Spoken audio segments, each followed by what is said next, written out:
Good afternoon, everyone. My name is Zafar, and I'm the outgoing student body president at Roosevelt High School in Des Moines, Iowa.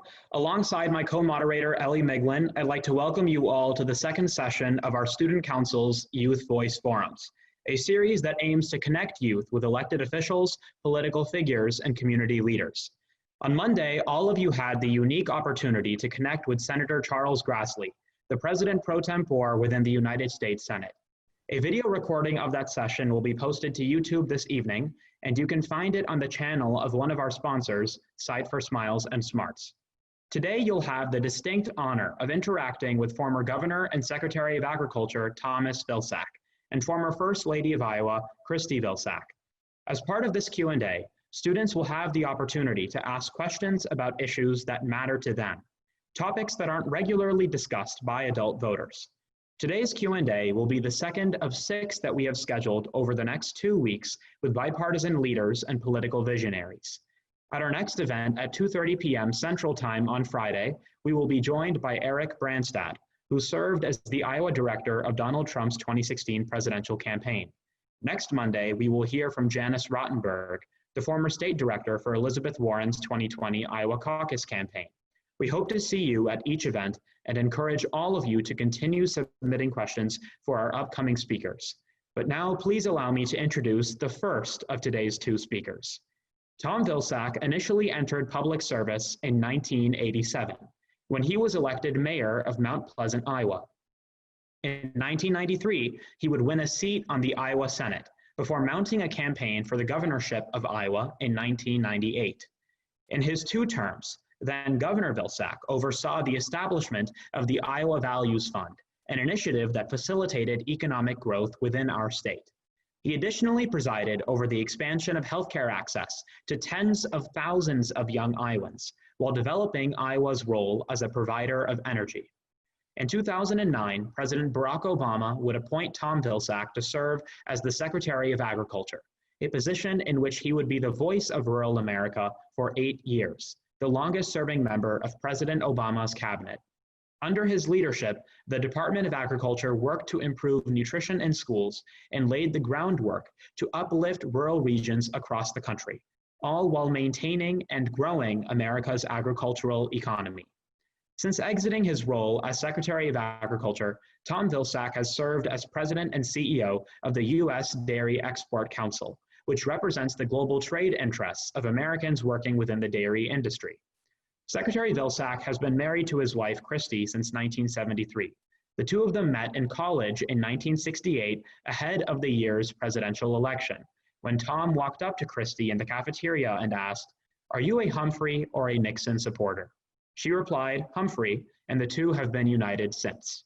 On that note, to introduce our second guest, please welcome my co-moderator, Senior Student Council member, Ellie Miglin. Thank you, Fez. Before I introduce our second speaker, Ms. Christie Vilsack, I would like to quickly thank today's sponsors: CLE Productions based in Des Moines, Iowa, Sight for Smiles and Smarts, the College and Young Democrats of Iowa, and of course, the Roosevelt Student Council. Ladies and gentlemen, it is my privilege to introduce our second speaker, Ms. Christie Vilsack. As a lifelong teacher, Christie Vilsack has worked to promote education for over 40 years. From the 1970s to the 90s, Ms. Vilsack worked as a teacher, librarian, and professor of English and journalism. As the First Lady of Iowa, Ms. Vilsack would utilize her position to amplify the importance of education, not only of subjects such as language arts and math, but also of the use of technology, recognizing the need for young Iowans to adapt with the information age.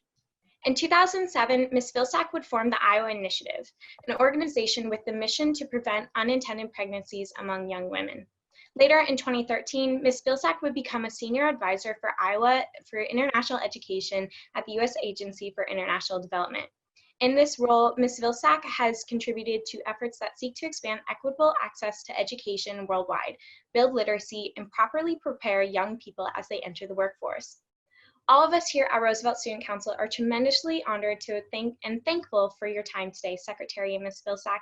It is our privilege to welcome you. If you have any opening remarks, please feel free to take the time now to say them.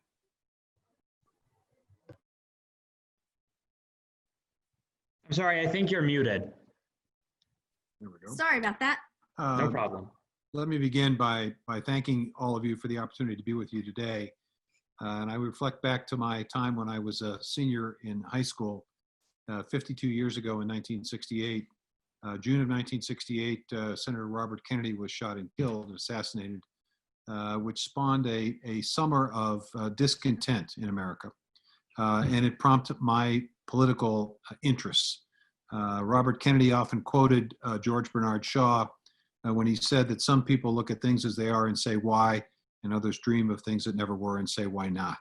And my guess is I'm going to be talking to a number of young people today that have a lot of why not questions. So I'm looking forward to the discussion and I appreciate the opportunity to be with you today. And I'm happy to be here too. My political career started when I was 4 years old, and my dad and my mom took me and my brother to meet Harry Truman, because I came from a very Republican conservative town of Mount Pleasant, and my parents were Democrats, and they wanted me to meet the President of the United States so I'd know what I was.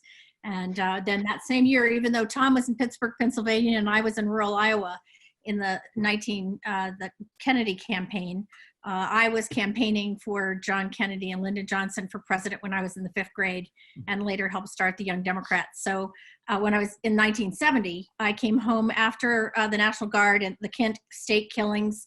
We were all sent home from college early. Tom went to Pittsburgh. I came back home to Iowa to Mount Pleasant, and they asked us to do something important, to be involved.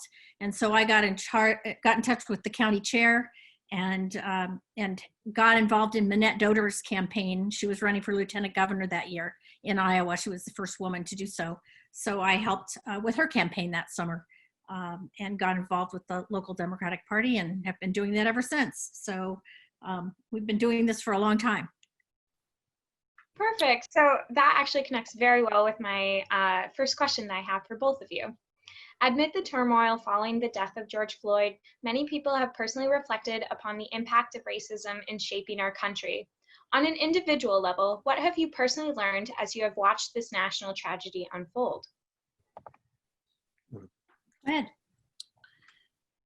You know, this is an incredibly difficult topic and discussion, and one that's very, very serious, and one that you really have to give a lot of thought to.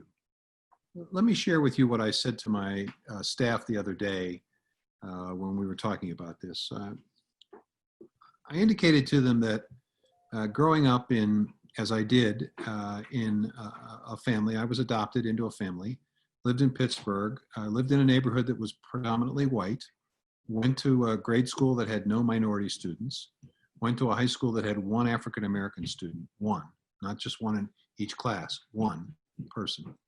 Went to a college where African-Americans and whites were together, but they were segregated and separated at that point in time by virtue of clubs and organizations that each belonged to. And so there was not as much interaction as there needed to be. Moved to a town after Christy and I got married that had one African-American family, one Hispanic family, or two Hispanic families. Became governor of Iowa, a state that is roughly 95 to 96% white. So I really didn't have much involvement in connection with people of color. I thought of myself as a fair-minded person until I received a report that indicated that my state, the state that I was in charge of, had the highest percentage of incarcerated males, Black African-American males, of any state in the country. And I asked the question, why was that so? And it turned out that not only was there bias in our system, but that each of us can have our own inherent biases that we're not even aware of because of the nature and circumstances of us growing up. So the death of Mr. Floyd and others, he's certainly not alone, has sparked obviously a conversation. And I think it's a conversation that needs to be more than a conversation, more than protests. There needs to be a systematic effort at every level of government and at every level of every institution to confront the fact that racism is real, and that we have been dealing with these issues ever since the beginning of this country. And at some point in time, we have to root this out of the American way of life and begin to really have an America that really not only embraces diversity, but also understands the powerful role of inclusion. And I'll just finish with this. The reality is that if we are able to embrace diversity and inclusion, we will become a much more compassionate and understanding country, and we will be a more creative country, and we will be a more successful country, and we will be a country that will be able to do a better job of leading the globe in embracing diversity and inclusion. So this is a very, very serious issue and requires each of us to look inside our own hearts and minds and accept responsibility for making positive change.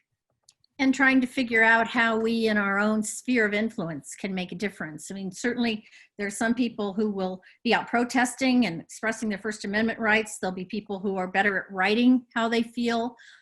There will be people who may feel like they can make a difference if they're working with very young children, starting early childhood with reading books to kids that introduce them to diversity. Because like Tom, I grew up in a small town, and I was never connected with people of color.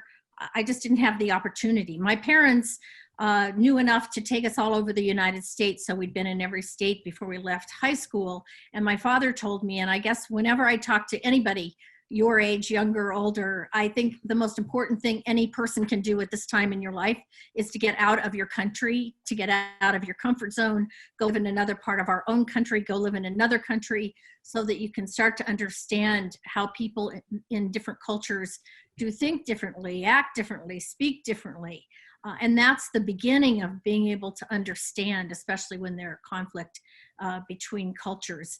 My first experience, really, I was a volunteer in Jamaica. I was teaching second graders. And the very first day in the village in the Blue Mountains, these little kids came up to me. They were my students, and they looked in my face because they'd never seen anybody with green eyes, and they'd never felt a white person's hair. They had seen very few white people. And they let me touch their hair and look in their eyes. And I realized, here I am, I've got two kids, I'm 40 some years old, and I've never touched the hair of a Black person. So there are a lot of ways that you can acquaint yourself with other cultures, even if you live in a place where you don't have everyday connections to people of color or of different cultures as well. So we all have our work cut out for us. Has to take that first step, even if it seems like a small one, to do something to get ready and to continue having this conversation. Absolutely. Well, thank you so much for that wonderful response from each of you. Our first audience question today is coming from Chloe, who just graduated from Valley High School and plans to attend the University of Iowa in the fall. Chloe was unable to join us live today, so she submitted her question over video. And Mrs. Vilsack, this question is directed to you. So if we can pull that up, please. Hi, Mrs. Vilsack. My name is Chloe Edwards. Your work with the Iowa Initiative has helped women in Iowa utilize family planning to reduce the number of unwanted pregnancies. Besides preventing unwanted pregnancies themselves, what future would you like to see for Iowa in regards to how we as a state respond to mothers and children in need? Am I on, Fez? Yes. Okay. Well, first of all, let me say that I was really honored when the Buffett Foundation, which funds a lot of work with unintended pregnancies and women's reproductive health, asked me to head up that initiative. It was research. And we knew that one of the best public relations campaigns that has ever been run in our country has been to reduce the number of unintended pregnancies among teenagers. We were able to reduce that number. But at that time, when I took over being the person who headed up that research and that initiative with the help of Buffett resources, we were trying to reduce the number of unintended pregnancies among adult women. And the reason I got involved with that wasn't so much the healthcare aspect of it, as that I've been an educator now for 50 years. And I felt that both for young men and young women, not being able to make decisions and control their own reproductive health meant that many of them would not get the education they need. And therefore they would start off with several children without the education they needed to be economically secure. And so for me, it was an education issue as well, not just for young women, but for young men as well. And we were looking for how we could reach 18 to 30-year-olds with the kind of messages that would get them the kind of help they needed for sexually transmitted diseases, for all reproductive health. And we were able to talk to the legislature in Iowa to explain to them how investing resources at that time and in that issue would take care of a lot of other issues that come much later. So that was really important work. And I felt like, in answer to Chloe's question, that if you take care of issues early on and you help people get a good start and they get an education and the opportunity to add that to that education and get good jobs, to give them the kind of parental education they need, that they'll make decisions that will lead to healthy families in the future. That's amazing. Our next question is coming from Josh, who is a current student at Hoover High School, excuse me. Josh is joining us live. Secretary and Ms. Vilsack, this question is directed to both of you. Hello. How do you think Iowa's meat packaging and processing plants can balance the need to provide food to the nation with the need to keep their own employees safe in the event of a second wave of COVID-19 infections following a preemptive reopening of Iowa? And secondly, if you have time, do you think Governor Reynolds' reopening of the state is appropriate at this point in time? Two very important questions. Let me deal with the meat processing question first. I think it's incumbent upon the meat processing industry to make sure that they have, first and foremost, the safety of their workers in mind. Now, this is going to require a number of steps on their part. First of all, they need to make sure that they have adequate test capacity so that they can make tests available to their employees so that they can determine as quickly as possible whether or not they have an issue. Secondly, I think they need to encourage the taking of temperatures of their employees from time to time during the day to make sure, again, that they identify a problem as quickly as possible. I think they need to spend a little time thinking about their production process, perhaps slowing it down so that people can be spaced further away from each other in terms of doing the work. This might slow the process down a bit. It might mean that they may not process quite as much as they would, but they would certainly process enough to make sure that the needs of Iowa families and families in the Midwest and across the country could be met.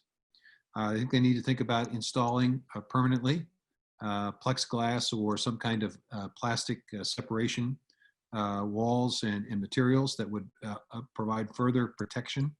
And then finally, longer term, I think the industry needs to think very long and hard about whether or not it makes sense to make their industry more resilient, perhaps not as efficient, not as profitable, but more resilient, to have not fewer, but to have more processing facilities, but perhaps smaller processing facilities, rather than having one large facility that serves multiple counties.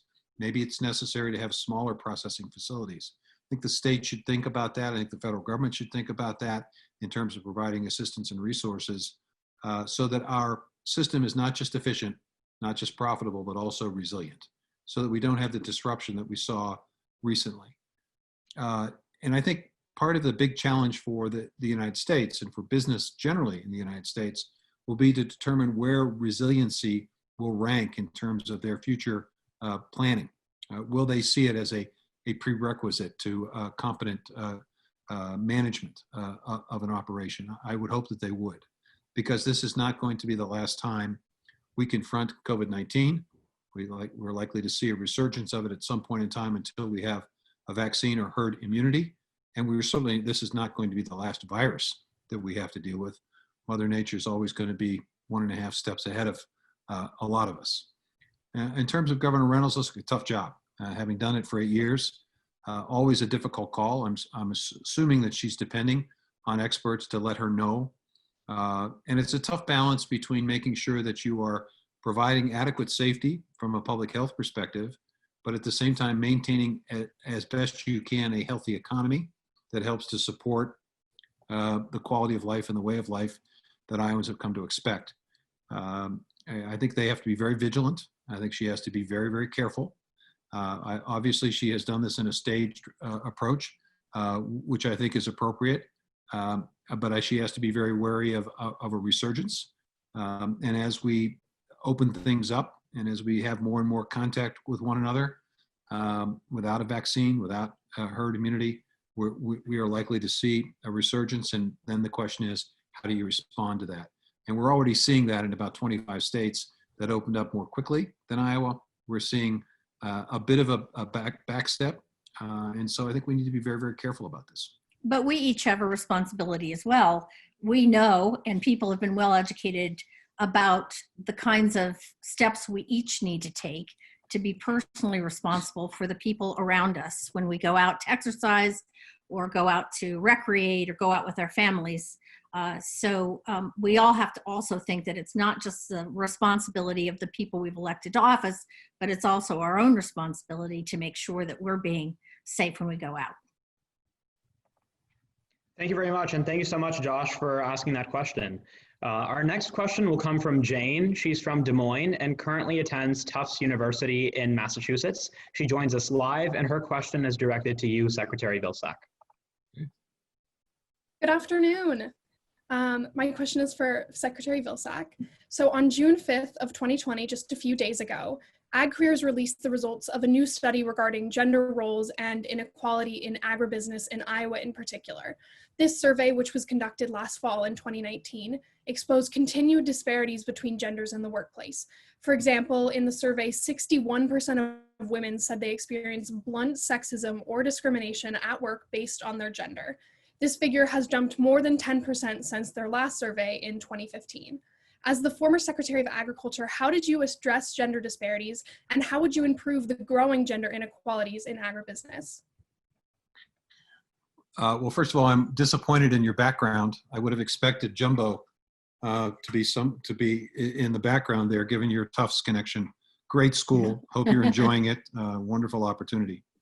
Look, serious question, very serious question. And let me start by saying when I became Secretary of Agriculture, 2 former secretaries came into my office and they surprised me with the advice that they gave me. They said, Mr. Secretary, you have a civil rights problem.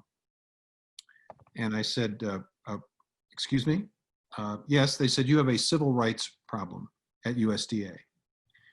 There were, at the time, nearly 25,000 complaints and claims against the Department of Agriculture for discrimination. Women farmers, African-American farmers, Hispanic farmers, Native American farmers who had been discriminated against by a variety of different mission areas within USDA. We had an employee morale that was among the lowest in federal government.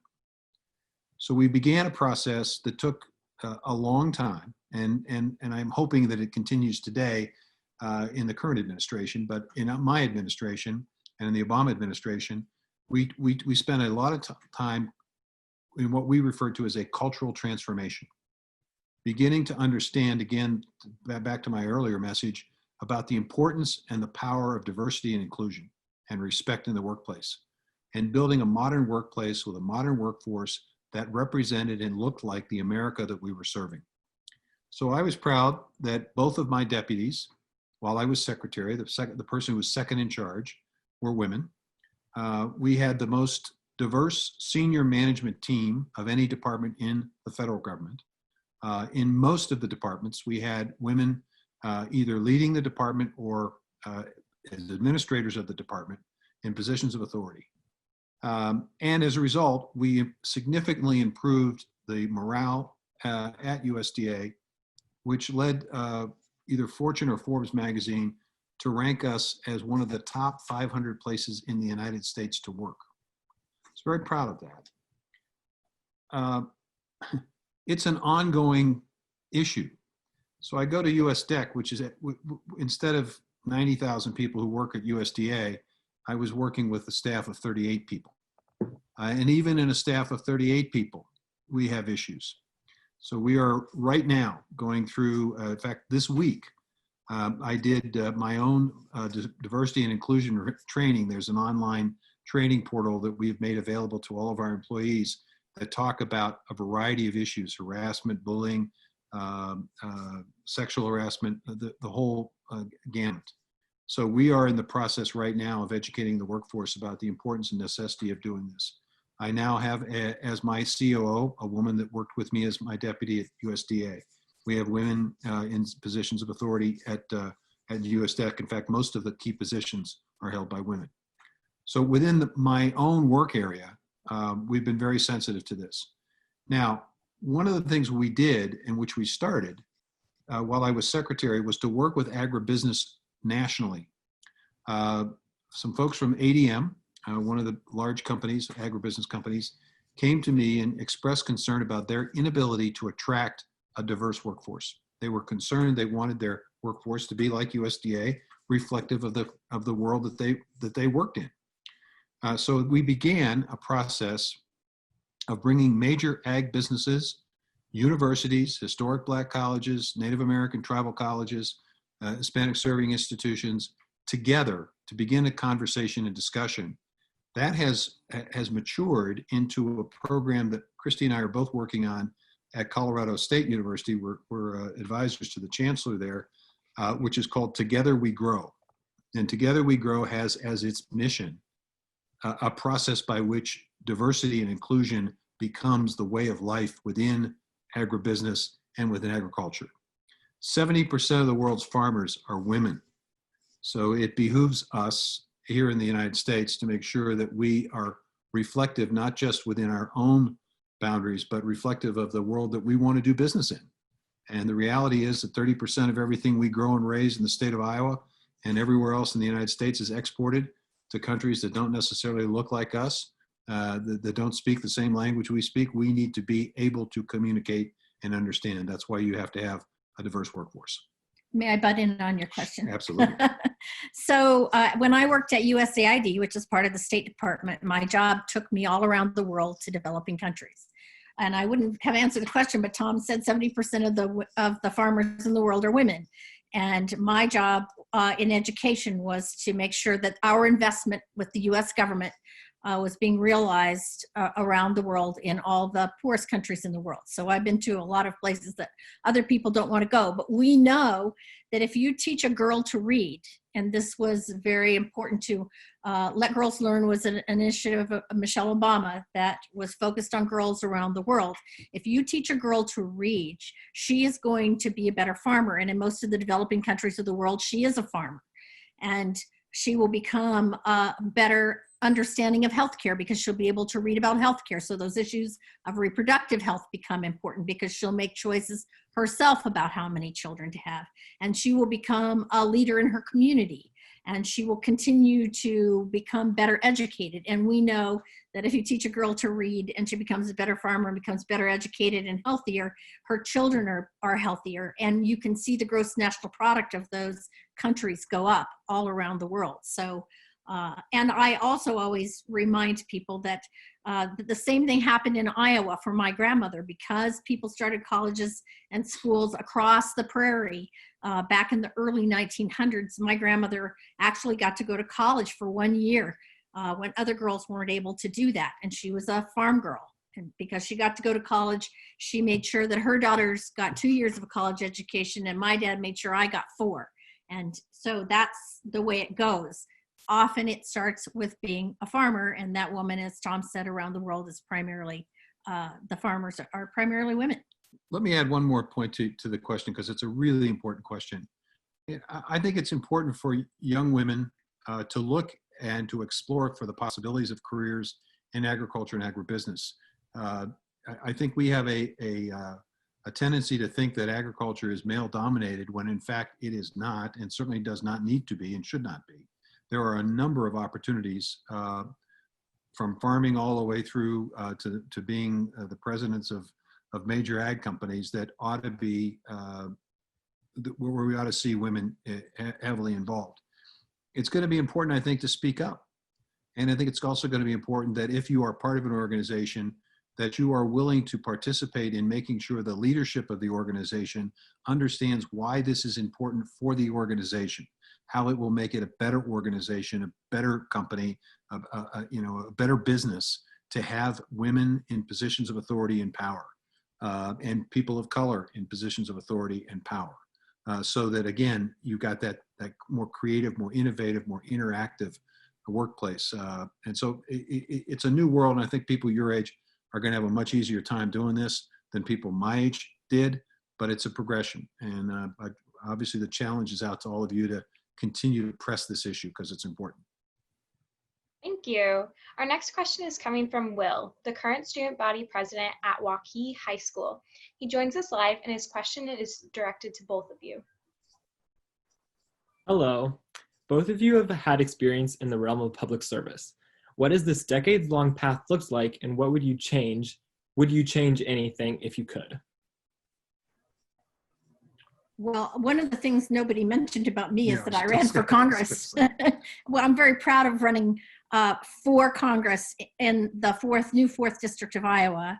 I was proud of the campaign that I ran, which was focused on economic development, but I also was running against Steve King, and I'm very happy that Iowans in that district saw the light and decided they needed to go a different direction right now. So if I could change anything, it was, I wish that I were still in Congress right now and that I'd be serving in my 8th year. But unfortunately that didn't happen. And of course I've been involved, we've won a lot and we've lost a few. So I'm being a little facetious, but I did want to mention that I did run for Congress, and to run for Congress as a woman who was 62 years old, who had never run before, I did it because I wanted to serve the Western District, but I also wanted to be a role model for women who were maybe a little younger than I, who I felt needed to see that I was willing to stand up and run, but also for women younger than I who needed to see that if I could do it, if I was going to do it at 62 years old against a guy who I probably wasn't going to beat, then they could do it too. You know, I think back to my days as governor, and I probably wish if I could do it over, I would probably have paid a bit more attention to this issue of race in Iowa. We made an effort early in the administration to suggest the need for immigration in the state. It was an issue that got away from me as a governor from a messaging perspective. And it created a lot of tension, a lot of difficulty. The thing I probably most regret, and I think every politician that you will talk to at some point in time either voted for something that they didn't like or signed something that they didn't like. And I will admit that one of the things I did that I wish I hadn't done, wish I could undo, is I signed a bill that made English as the official language of the state of Iowa. Did it primarily for political reasons. It was a trap that was set on my reelect effort, and it's something I've always felt badly about and wish that I could undo. So there are always regrets. Nobody's perfect. Mistakes are made, but you learn lessons from each of one of those situations and circumstances. And I think I became a much stronger advocate for immigration reform as a result of my experiences as governor when I was secretary. Well, thank you so much. And I know we certainly appreciate both of you being so candid and reflective about your experiences. Our next question will come from Kyle, and he's a rising senior at Roosevelt High School. Good afternoon. If asked, would you be willing to serve as Secretary of Agriculture in a future administration? And do either of you foresee future service in an elected or appointed position? Maybe that question was directed at you. No, I was going to say, yes, I'll be the Secretary of Agriculture.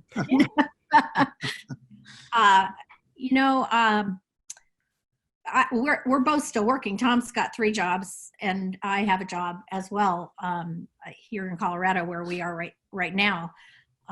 But I don't anticipate running for anything again or serving in elective office. Each time I say to myself as we come to a campaign, haven't I done enough? Because I've been doing this, as I said, since I was 10 years old, and haven't I done enough? And in the last time around in the campaign, I wasn't running for anything. I've been helping other people run. And I realized that, no, I really haven't done enough, that you have to keep going out there and helping other people who are running. And so I think that's my role in the future, is more really trying to encourage other people to run, doing whatever I can to bring attention to people's campaigns. I really wanted to elect the first woman president. I would love to still be around when we elect the first Democratic woman governor. So I'm going to keep working in politics forever. I'll be a Democrat forever and do whatever I can to help the next generation. So that's my answer. I'm interested to hear what he's going to say. I think it's I think it's difficult to look back and to go back. And in a sense, the question you ask is in a sense, would you be willing to go back? I was asked that question in terms of running for governor again. And I chose not to do that.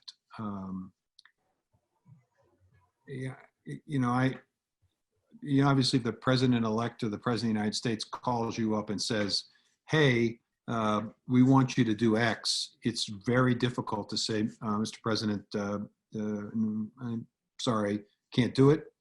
But it would be a very difficult choice, because when you get to be my age, when you're your age, you can do the math. You can say, boy, I got another 60 years. I got another 70 years. You might even be able to say at your age, I confidently think I have another 80 years on this earth. I start doing the math and I start at maybe 25 and I go, let's see, that 95, that's probably not going to happen. And then I go 20 and I go, 90, that's probably problematic. And then I go, 15. Okay, well, but the last couple of years probably aren't going to be great. So what do you do with that last chunk of your life? Do you continue to do, or do you reflect on what you've done and the lessons that you've learned from it, in the hopes that that helps succeeding generations? And the candid answer is, I don't know what I would do in that circumstance, but I know that it would be incredibly difficult if I were confronted with that. And I know that there's a significant pool today in my life to spend that time in reflecting on what I've done. At the same time, the country, in my view, totally my view, the country's a mess. And the last thing I would want to do for my children and grandchildren would be to leave this country in the current state it is in. And to the extent that I could be of help in bridging divides between people, developing a much more common purpose among Americans. There may be a role, it may not be secretary, it may not even be a paid job, it may be some other way in which I can be helpful. But we'll see. In this last election, you probably know that we supported Joe and Joe Biden, but that was later in the campaign. And so Tom, both of us, but mostly Tom, really advised almost every person who ran for president and was in Iowa the last time, came to him for advice on agriculture policy. And so that was a really important opportunity for you to interact with all those people. And many of them will, because of that interaction, might become some of those appointed positions in the next administration. And most of them thought that they needed to talk to him as candidates, and they would certainly need to talk to him once they're in the positions, in cabinet positions in the next administration. I think I convinced Vice President Biden to embrace the notion of a zero emission agriculture in the future, in which American agriculture would essentially be able to do what it does to grow and raise the food that we consume and that we export without any negative impact and effect on the environment. It would make a fundamental difference and change in the way in which we do agriculture. It would create enormous new opportunities and jobs in rural communities in particular. It would be great for the environment. It would be terrific for water quality. It would enhance the health of the soil. And I think it's an integral part of his effort to try to rebuild rural America. Having lived half of my life or more than half of my life in a small town, I have an affinity for the challenges that small town folks have. Rural America is a very important place, gets underappreciated by most folks. It's not only where our food comes from and water that we drink is impacted, it's where most of the energy that fuels all of our computers and so forth, most of that's produced in rural areas. It is the place where those of us who live in cities, where do we go when we want to get away from it all? We don't go to another city. We go out into the countryside. It's the iconic landscapes of the country are located in rural places. And it's a place where disproportionately provides a number of people in our military and in volunteer service. So it's a really important place from the values of this country. And it's received not as much attention as it needs to receive. And I'm hopeful that obviously we support the Bidens.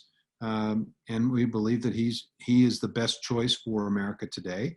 And if he gets in, hopefully he really does seize an opportunity to provide leadership on this notion of zero emissions. So some of what we do is maybe more in the background going forward.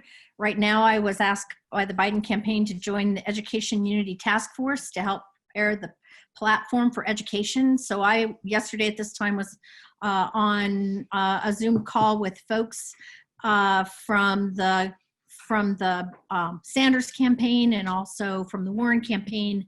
And we're hammering out together what our common values are and what we're going to submit to the platform committee for the national party in getting ready for the national convention coming up. So some of our roles you might not be as public, but we're still contributing in the ways, hopefully with a little wisdom as we move forward.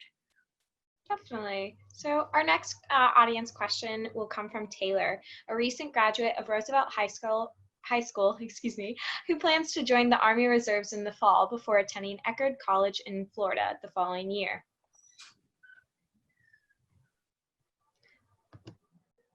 Hi. Both of you have had experience in the political and legislative arena. The current administration has faced a series of unprecedented events, a pandemic, massive unemployment, and economic uncertainty. And now the murder of George Floyd has prompted riots and protests that demand change and government action.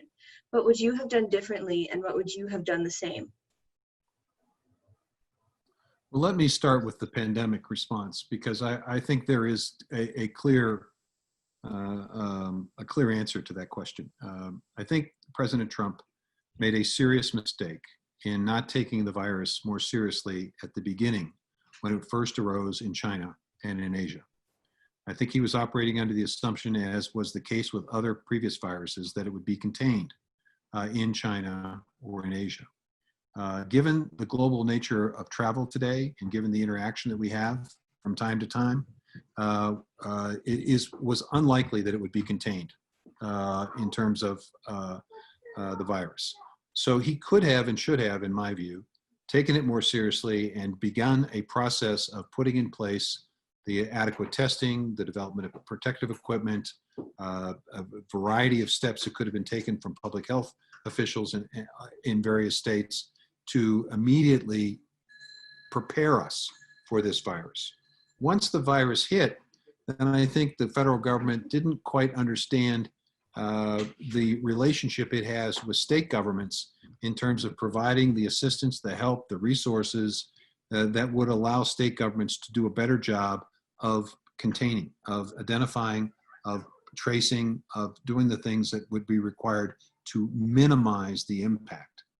I think the last thing I will say on this is that the response to the economic consequences of this have obviously been very significant, very large. There's still more work to be done, I'd say, in two areas in particular. I think it's unfortunate that there was not an effort to increase the amount of money that struggling families would have to purchase food. We have a supplemental nutrition assistance program that provides a small benefit to families that are currently unemployed or finding it difficult to make ends meet. That benefit should have been increased immediately and should have been expanded so that people would be in a position to buy more.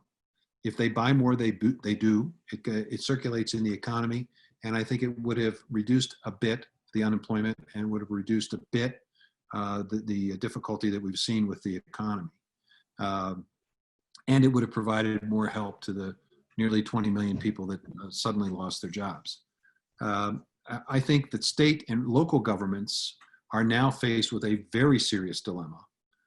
The state of Iowa, Republicans in the legislature have proposed a budget for next year that would remain constant with the budget this year, with the exception of maybe a small increase in K-12 funding. Well, the problem with that is it doesn't recognize the fact that universities, for example, here in the state, private colleges that are economic drivers in their local communities are currently underfunded, have been hit hard by this virus. Their student populations may not be as great as they were. They'll have difficulties with dormitories and things of that nature, they're going to need help. And if it doesn't come from the state government, doesn't come from the federal government, then that means students who are paying tuition are going to have to pay more tuition. And how are they going to pay more tuition when they're not certain that there's going to be a decent paying job at the end of all of this because of the recession that we're in? So I think it's going to be incumbent upon the Congress and the Trump administration to look very carefully and very specifically at providing help and assistance. On the riots, well, I don't know whether President Trump thinks this, but I would hope that he would have understood that it was probably a serious mistake to do what was done in front of the church that's in the back of the White House. It's a church, Christian and I have been to this little church. It's a church that every president-elect goes to the day before the day they get inaugurated for a church service. It's a place of historic significance. And I think that the way in which protesters were removed from that location to create the photo opportunity that the president wanted was a serious mistake. It sent all the wrong messages about this current situation. And I think he would have been better off suggesting immediate empathy with the Floyd family, suggesting that this was a horrible event, something that can't be tolerated. There's good police work, and then there's police work that needs to be stopped. This was not an example of good police work, that's for sure. So I think there are a lot of message issues that could have been changed and would have been different. Could I pick up on your issue of empathy? Doris Kearns Goodwin, who is a historic scholar of presidents, says that the most important, as she's looked and studied presidents through time, the most important quality that a president can have or should have is empathy.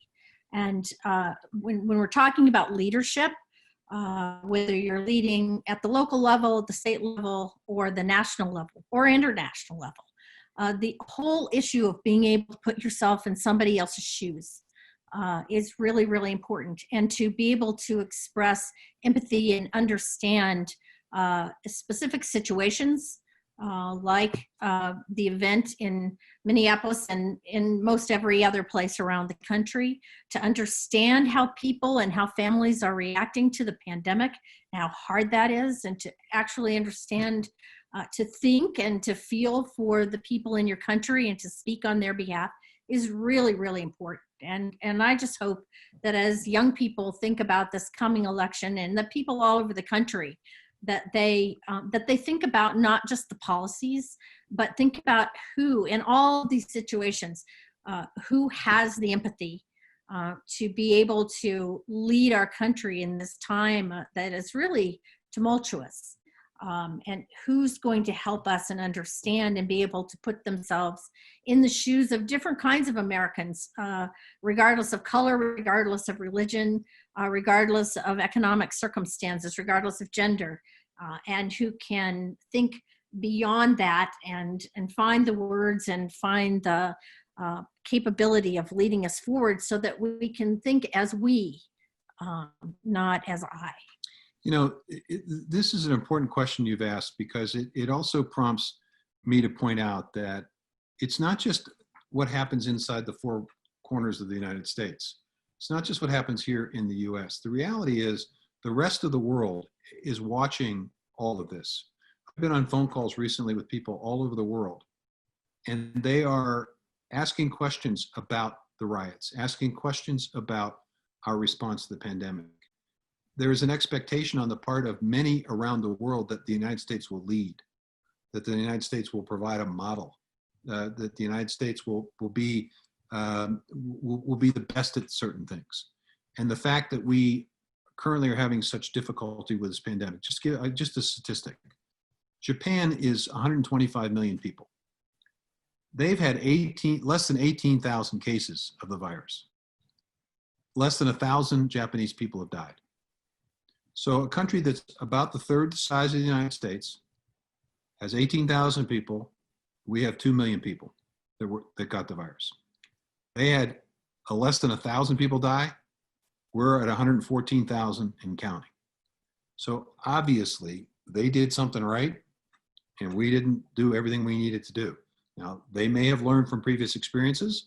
Their culture may make it easier for them to do some of the things that some of us have a hard time doing. But the reality is that Japanese and others around the world are looking to the United States for leadership. At the same time, our Chinese friends are basically saying to the rest of the world, well, look how we handled this virus. Look how well we handled it in their view. And we're competing with them in terms of global leadership. And they're basically making the case that an authoritative approach to things is a better approach in this day and age than a democratic, messy kind of system that we have in the United States is. And so we've got to make sure that we understand that what we do here just doesn't impact and affect us here.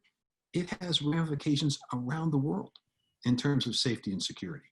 And so, again, to Christie's point, as we're picking people to lead us at any level, we have to make sure that we have folks who understand the complexity of these relationships and take it into consideration when they say and do things in a position of leadership. Absolutely. And, right before we conclude, my final question to you is, to any of the students who may be watching this live or may watch it as we post it to YouTube later on, what advice can you provide them, students who may be interested in entering public service or serving within the government? What advice can you give them on how they can get started and begin that path? Well, you should talk about how you got started. I've told you already, and then I'll turn it over to him, that I think one of the most important anything anybody can do is to get out of where they live right now and go somewhere else. Go abroad for a semester, volunteer someplace for a short period of time, but see the rest of your country, see the rest of the world, walk in somebody else's shoes, because it gives you a whole different perspective on where we live and what our place in the world is. But Tom got started as a volunteer. Yeah, I did, and I'm thinking about this. I have one piece of advice that's sort of a negative piece of advice, which is I fear, and I don't know this, but I fear that sometimes younger people in this country are very resume oriented. That they think that the more things they've got on the resume, the greater opportunities they're going to have. And I'm not so sure about that. I think that it's important for people who are interested in public service to have a good, deep understanding of how our system of government evolved, the responsibilities of each level of government, the duties and responsibilities of those in the legislative branch and the judicial branch and the executive branch. And then I think you have to know yourself well enough to know where your skill set would be most helpful. And understand that this is not about you, it is about the people that you would serve. And it's a mindset. I think a lot of people think, hey, it'd really be cool to be a Secretary of Agriculture. It'd be really great to be a governor. I'd like to be a governor because, they do a lot of cool things. And boy, wouldn't it be something to be president? Get to ride in that big plane. You live in that nice house. Well, all of that's nice. But the reality is when you get these jobs, you realize that you have a responsibility for, in some cases, thousands of people, in some cases, tens of thousands, hundreds of thousands, hundreds of millions. And if you don't have a mindset where you understand that it's about service, it's not about yourself, it's about service. So, and understanding the system that you're getting into so that you're properly prepared to do your job in that system.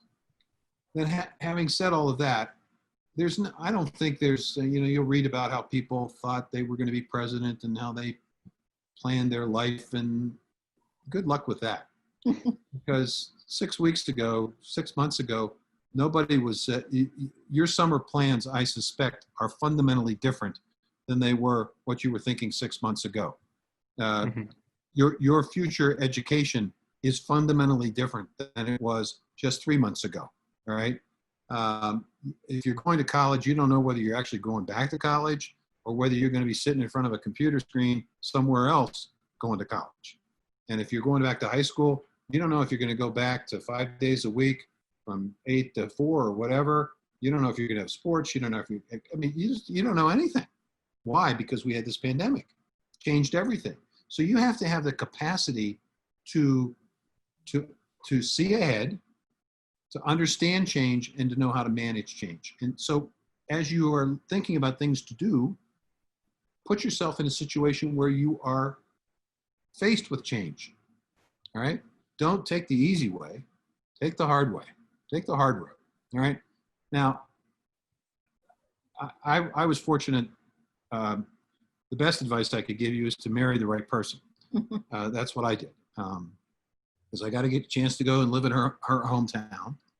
And I didn't know enough to know I couldn't do something. And that's the beautiful capacity that you each of you have, that over the course of a lifetime, sometimes you lose it, which is the notion that you can't do something. You think you can do things that you really shouldn't think you can do.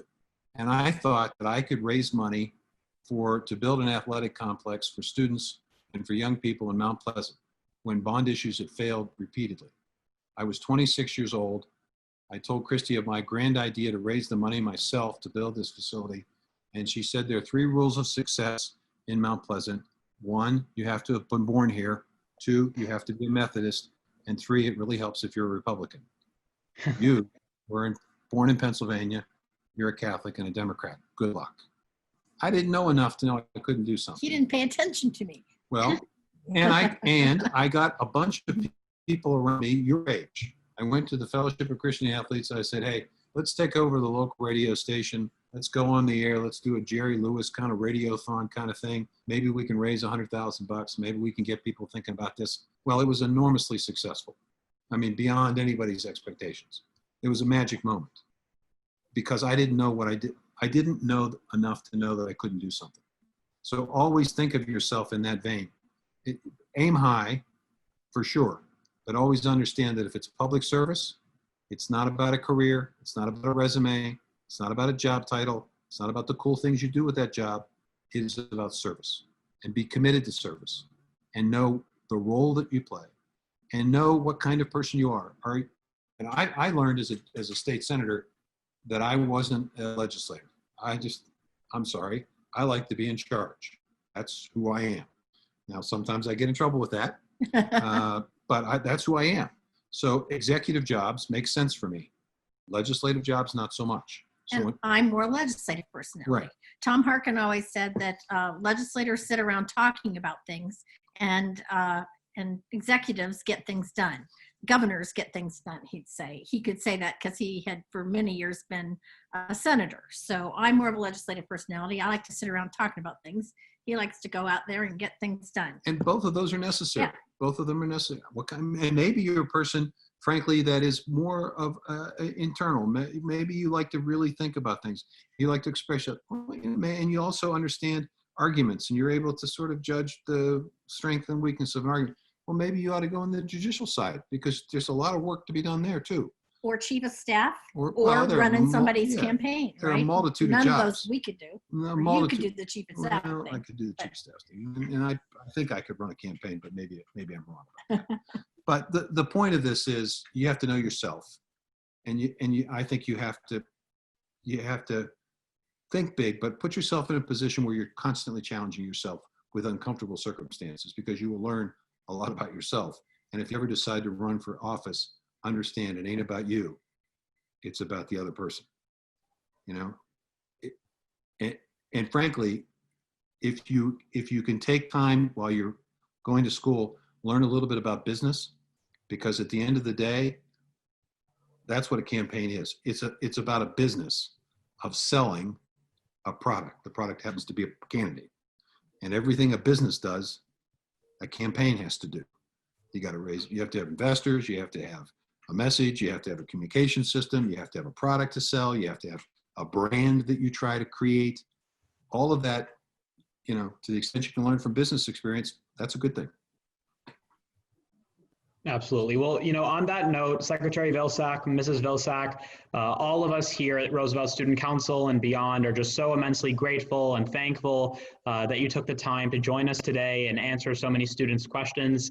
I said this during Senator Grassley's session, and I'll say it again. It's not every day that we have two people of your experience and stature take the time to address the voices of students. And we just really appreciate everything that you've done for us today. So to everyone who's watching, we really appreciate you taking the time to join in, and also to those who asked questions. We have a recording of this session that we'll be sharing to YouTube later on today, in case any of you wish to rewatch it or share it with friends and family. I'd like to remind everyone that our next session will be at 2:30 p.m. Central on Friday, and then we will have sessions again next Monday, Wednesday, Friday at around the same time with other political figures and other people who have worked within campaigns. As Secretary Vilsack said, this might be an opportunity for you to really learn about yourself and see what role you may be interested in if you're interested within the political arena. But either way, we are very, very grateful for your time today, and wish you the best of luck. Sure. Stay safe. Stay safe. Thank you so much. Thank you everyone for joining us.